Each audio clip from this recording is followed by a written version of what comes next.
Eh, tu utilises ton micro comme ça, avec ce petit truc ici? Ok, arrête ça tout de suite. Ah, le cul, j'en ai marre. Ok, coup de gueule. Ça là, c'est pas un élément décoratif. C'est livré avec ton micro, mais ça sert pas justement à faire joli. Ça du coup, qu'est-ce que c'est? Ça s'appelle un dead cat. En français, un chat mort. Cherche pas. Et à moins que t'aies un appartement en double exposition traversant au 28e étage sur 32 et que t'as un vent qui souffle comme un enfoiré, ça te sert à rien.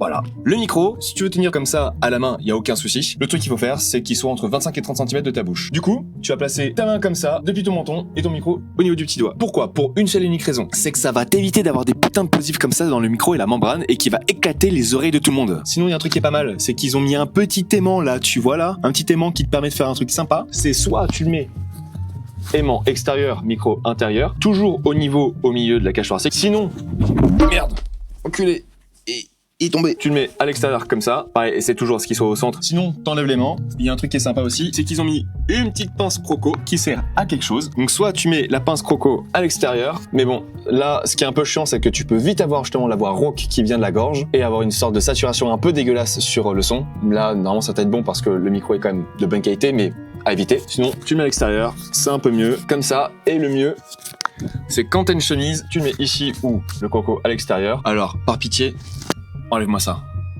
Il n'y en a vraiment pas besoin. Et pense à nos putains d'oreilles.